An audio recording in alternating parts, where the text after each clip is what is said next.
Saludos a todos y sean bienvenidos a otro nuevo video del equipo de difusión simple. En esta ocasión le traemos como tema las glomerulonefritis crónicas, donde detallaremos de una manera muy fácil todo lo relacionado a esta patología.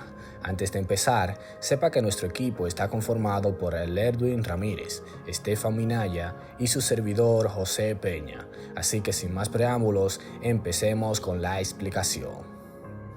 Bueno, si una persona como esta que está acá en la imagen por ahí le pregunta, doctor, ¿qué es una glomerulonefritis? Pues de una manera sencilla, usted la puede definir como un trastorno de los glomérulos, es decir, el conjunto de vasos sanguíneos microscópicos en los riñones que tienen pequeños poros a través de los cuales se filtra la sangre. Entonces tenemos que esta patología se caracteriza por la hinchazón de los tejidos corporales, es decir, edema, también por hipertensión arterial y la presencia de glóbulos rojos en la orina. Quiero que sepan que las glomerulonefritis pueden ser agudas o crónicas. Aguda cuando se desarrolla en un breve periodo de tiempo y crónica cuando empieza y avanza gradualmente. Acá en este video solo nos enfocaremos en las glomerulonefritis crónicas. Bueno, pues sepan que las glomerulonefritis crónicas, según el MSD Manual, se pueden dividir en tres: la nefropatía por inmunoglobulina A, la nefritis hereditaria o síndrome de Alport y también la enfermedad de membrana basal delgada o también llamada hematuria familiar benigna. Nos enfocaremos más en las dos últimas que mencioné, pero antes vamos a conocer unos conceptos básicos de la nefropatía por inmunoglobulina A. Pues en primer lugar, sepa que como concepto tenemos que es el depósito de complejos inmunitarios de inmunoglobulina A en el glomérulo. Este se puede presentar con hematuria, proteinuria y a menudo insuficiencia renal progresiva lenta.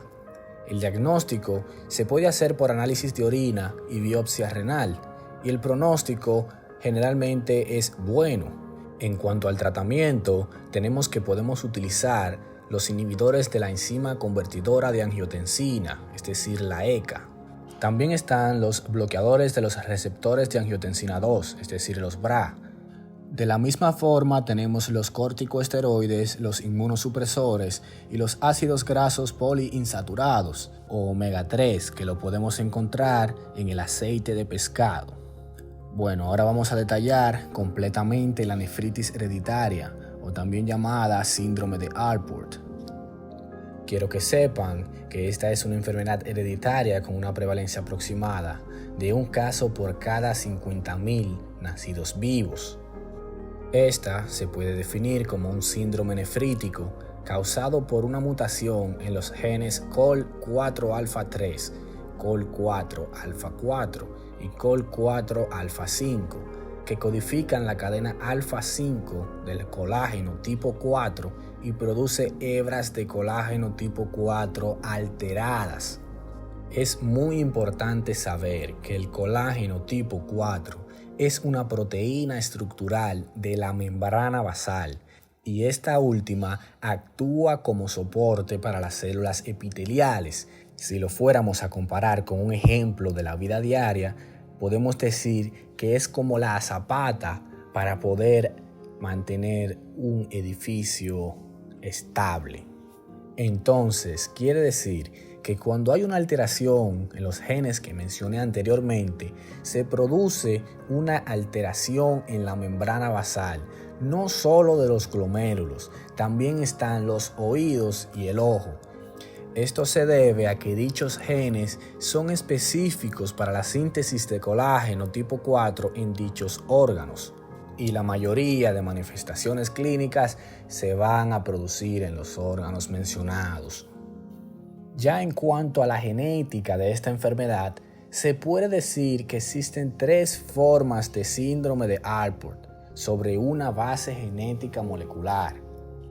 Pues tenemos el síndrome de Alport ligado al cromosoma X, resultante de mutaciones en el locus COL4-alfa5, que lo podemos ver por acá en este cuadrito de acá debajo.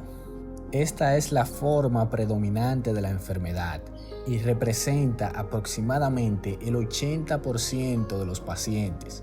Aquí los pacientes masculinos son los más afectados y los de peor pronóstico. También tenemos el síndrome de Alport autosómico recesivo. Este surge de mutaciones que afectan a ambos alelos, como pueden ver por acá arriba. Esto va a ocurrir en el cromosoma 2 y los alelos que se van a ver afectados son el COL4 alfa 3 y el COL4 alfa 4. Esta patología se debe sospechar cuando un individuo exhibe las características clínico-patológicas típicas de la enfermedad, pero carece de antecedentes familiares positivos, especialmente cuando la mujer joven tiene hallazgos indicativos de enfermedad grave como sordera, síndrome nefrótico y función renal alterada. Por otro lado, tenemos el síndrome de Alport autosómico dominante, que no es tan común y se produce por mutaciones heterocigotas en el COL4 alfa 3 y COL4 alfa 4. Generalmente producen hematuria asintomática, aunque algunas familias estas mutaciones también pueden estar asociadas con nefropatía progresiva. Por acá les presento una imagen de una inmunohistoquímica de la membrana basal glomerular en el síndrome de Alport ligado al cromosoma X. En un individuo normal tenemos la fila superior donde la membrana basal de las cadenas alfa 3, 4 y 5 del colágeno tipo 4 se tiñe fuertemente.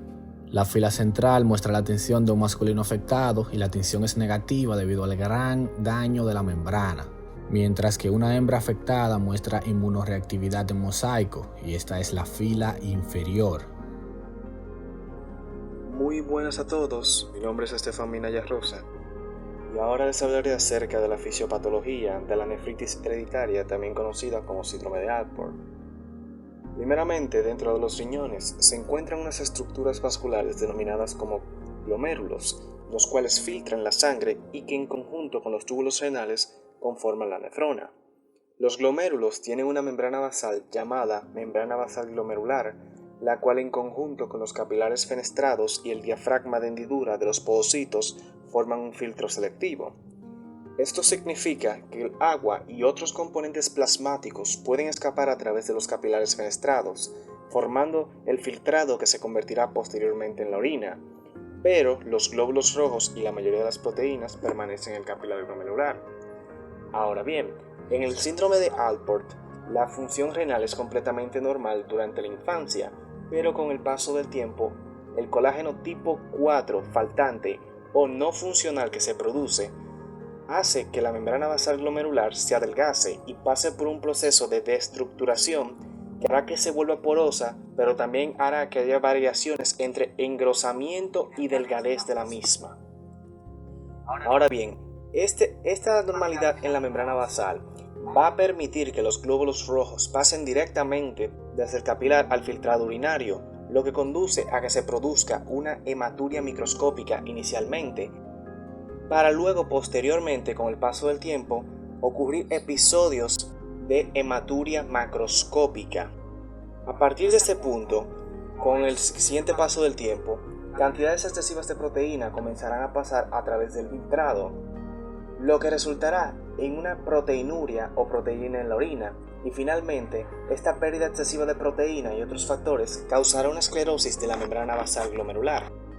Esta condición producirá que con el paso del tiempo existan menos glomérulos saludables, por lo cual una persona con síndrome de Alport puede desarrollar una insuficiencia renal o inclusive una falla renal, lo que también puede conducir a una hipertensión renovascular.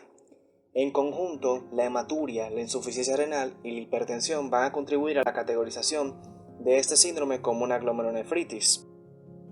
Muy bien, ahora vamos a hablar acerca del cuadro clínico. Entre las manifestaciones clínicas que un paciente con síndrome de Alport puede manifestar, podemos encontrar primeramente a la hematuria microscópica, en segundo lugar a la hematuria macroscópica episódica, puede presentarse proteinuria, inclusive puede presentarse una pérdida de audición neurosensitiva en el paciente durante la infancia, puede presentarse lo que es una hipertensión y también puede presentarse lo que son alteraciones patológicas oftálmicas, como por ejemplo las cataratas.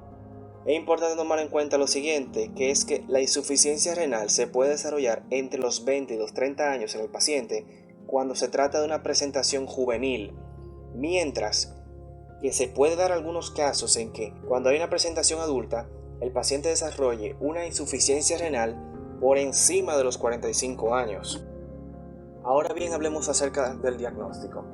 El diagnóstico del síndrome de Alport se sospecha en pacientes que presentan hematuria microscópica en el análisis de orina sin una causa aparente o episodios recurrentes de hematuria visible, en especial si hay anomalías auditivas o visuales o inclusive antecedentes de enfermedad renal crónica. Para la confirmación del diagnóstico se pueden llevar a cabo primeramente una biopsia renal con inmunotensión para los subtipos del colágeno tipo 4. También se pueden llevar a cabo una biopsia de la piel con inmunotinción para los subtipos de colágeno tipo 4 en un paciente con antecedentes familiares positivos. Se puede realizar también lo que es una microscopía electrónica a partir de la muestra obtenida por parte de lo que vendría siendo la biopsia renal. Ahora pasemos al punto del tratamiento.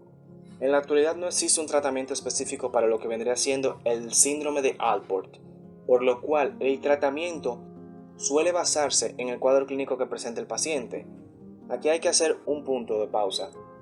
Cuando se trata de lo que es la proteinuria y el progreso de la enfermedad, solamente dos tipos de fármacos han demostrado efectividad y un alto nivel de seguridad. Entre esos se encuentran lo que son los inhibidores de la enzima convertidora de la angiotensina, también llamados BOIECAS, y los antagonistas de los receptores de la angiotensina 2, también llamados como ARA2. Para la falla renal, el paciente solamente va a haber dos opciones. Primeramente, someter al paciente a diálisis. El segundo caso es trasplante renal, pero se puede dar el caso de que haya una reacción inmunitaria en el caso de que se dé el trasplante. Ahora bien, por último, lo más importante que tomar en cuenta el paciente también es cambie su dieta, que limite el consumo de lo que es la sal, líquidos y potasio.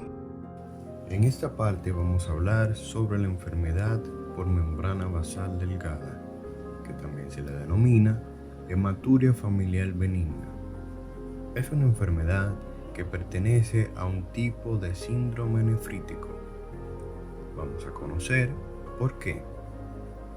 Esta patología se va a caracterizar por un adelgazamiento difuso de la membrana basal del glomérulo, como vemos aquí, pasando desde un grosor entre 300 a 400 nanómetros en un paciente sano, hasta 150 o 225 nanómetros en los pacientes afectados. Esta enfermedad va a ser de tipo hereditaria y se transmite en forma autosómica dominante.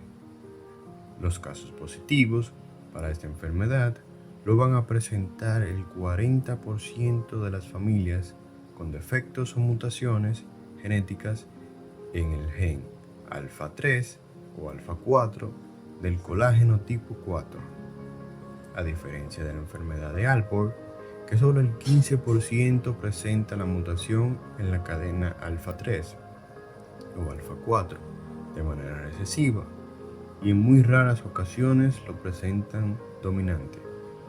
Por lo general, Alport lo presenta en la cadena alfa 5.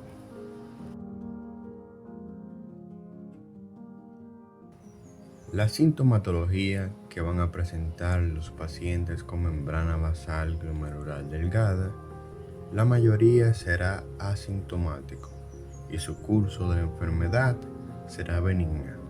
Se le detecta una hematuria microscópica por lo general en un análisis de rutina y de manera ocasional presentan proteinuria leve y una grosera hematuria. Su función renal será normal y solo algunos pacientes desarrollan una insuficiencia renal progresiva que se desconoce el motivo. La infrecuencia sintomática de esta patología será un dolor recurrente en el flanco.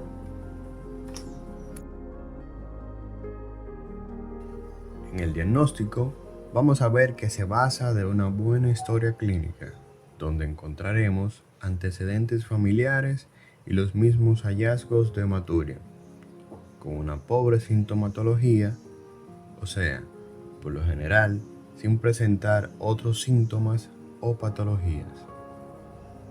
Vemos que en algunas ocasiones se le realiza biopsia renal, pero no es necesario. Solo se valora con esto la hematuria y pondríamos en riesgo al paciente con una intervención innecesaria. En el tratamiento, estos pacientes en su mayoría no lo van a requerir, ya que el curso de la enfermedad va a ser leve. Cuando el paciente presente hematuria grosera, proteinuria y dolor en el flanco, por lo general se le administra inhibidores de la enzima convertidora de angiotensina y bloqueadores de los receptores de angiotensina 2, que pueden ayudar a disminuir la presión dentro del glomérulo. Y básicamente, este fue nuestro video de las glomerulonefritis crónicas. Acá les dejamos las referencias utilizadas. Si les gustó, den like. También dejen sus comentarios para saber qué les pareció el video. De la misma forma, no olviden suscribirse y seguirnos en nuestras redes sociales. Este fue otro video más del equipo de Difusión Simple.